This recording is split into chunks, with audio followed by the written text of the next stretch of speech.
Imagine being enslaved by a nation that called itself your own. After the Civil War, the U.S. government forced the 5 tribes, Cherokee, Choctaw, Chickasaw, Muskogee Creek, and Seminole, to grant citizenship to the freedmen, people who had been enslaved by tribal members for generations. This wasn't just a legal change.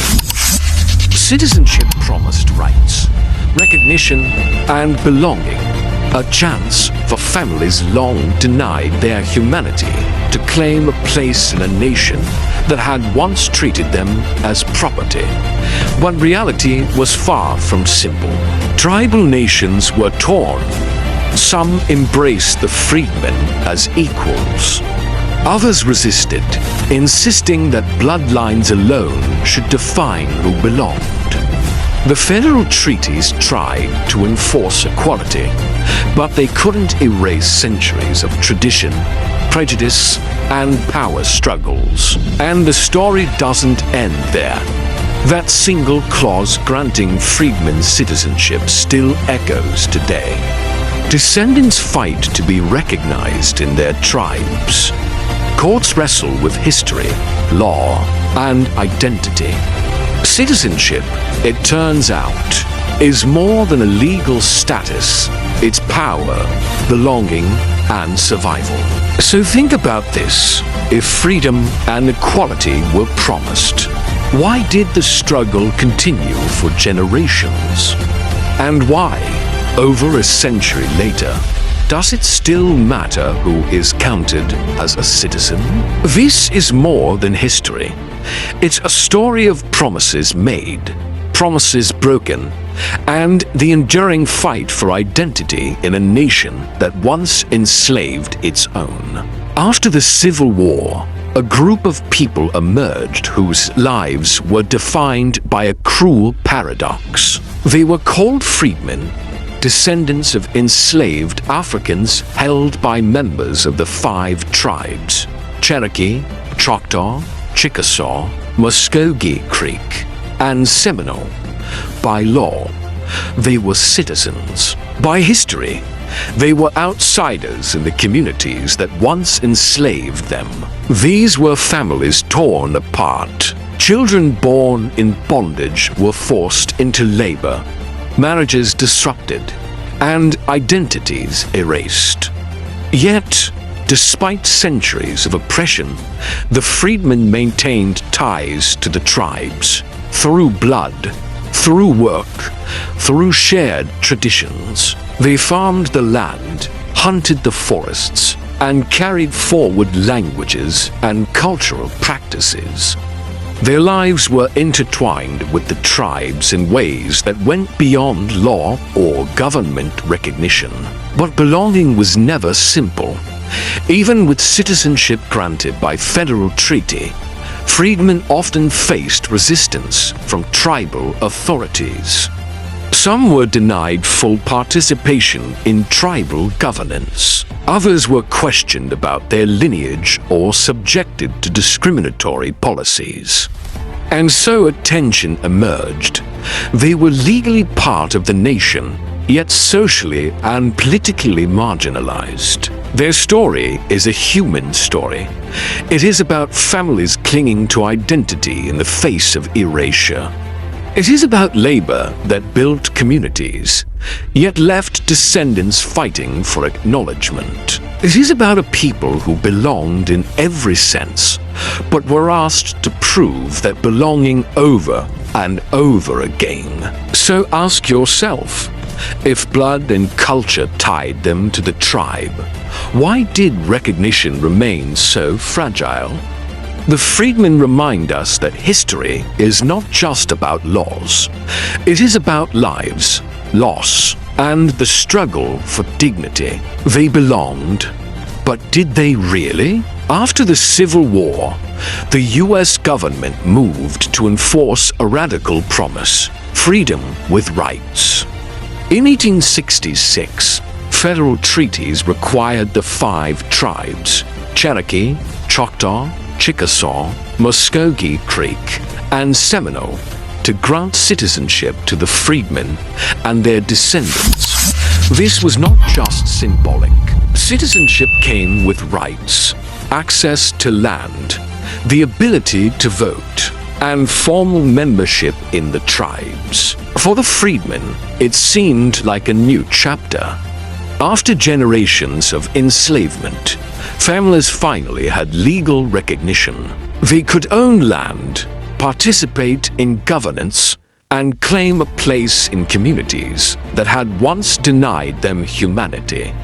On paper, the law seemed clear. Equality had been promised. But there was a catch. Hidden within the treaties was a clause that would change everything. While the law granted freedmen citizenship, it also allowed tribes to maintain sovereign control over enrollment. In other words, the tribes could decide for themselves who qualified as a citizen. Freedom and legal rights existed only if the tribal nations recognized them. This created a tension that would last generations. Citizenship, it turns out, was not just about laws. It was about power. The freedmen were promised equality, but ultimate authority rested with the tribes. Recognition could be withheld, challenged, or contested. A federal guarantee existed on paper, but its enforcement depended on centuries-old systems of tribal governance and the willingness of tribal leaders to accept it. So ask yourself, even when the law says yes, who truly has the power? The answer lies at the intersection of history, law, and identity. The freedman's story reminds us that promises are not enough. Power determines whether those promises are honored. And in this case, that power was in the hands of the nations that had once enslaved them. More than a century after the treaties promised citizenship, the battle over identity continues. Some descendants of freedmen have been disenrolled from the very tribes that once held their ancestors in bondage. Today, they are denied benefits, excluded from voting, and, in some cases, questioned about their right to belong at all. The tribes defend their actions through sovereignty, the legal and cultural authority to determine membership. From their perspective, enrollment is an internal matter, a right rooted in centuries of tradition and self-governance. But for freedmen descendants, these legal arguments are more than abstract concepts. They are personal battles over identity, family, and history. Imagine the descendants of people who were once enslaved by tribal members now fighting to prove they belong. Courts, lawyers, and legal documents have become the modern front lines of a struggle that began long before the Civil War. Families confront the emotional toll of erasure. From being excluded from tribal ceremonies to losing recognition of their ancestors' contributions and sacrifices. This dispute is not just about law, it is about human dignity. It raises a question that resonates far beyond these tribal nations. Can a people truly claim sovereignty when it comes at the expense of justice and inclusion? The freedman's story shows how the legacies of slavery, law, and culture can collide in painful ways. So ask yourself, how do you reconcile historical promises with modern power? How do you honor tradition without erasing the very people whose labor and blood built the communities you claim to protect? The modern dispute is a reminder that citizenship is more than a legal status. It is identity, belonging, and the fight for recognition that has spanned generations. At the heart of this conflict lies a powerful legal principle. tribal sovereignty, native nations are recognized as sovereign governments. That means they have the authority to govern themselves, including the right to decide who qualifies for citizenship. But there's another force in this story: federal treaty obligations. In 1866, the United States signed treaties promising citizenship to the freedmen and their descendants. Those treaties were not casual agreements. They were binding contracts between governments. So here's the tension.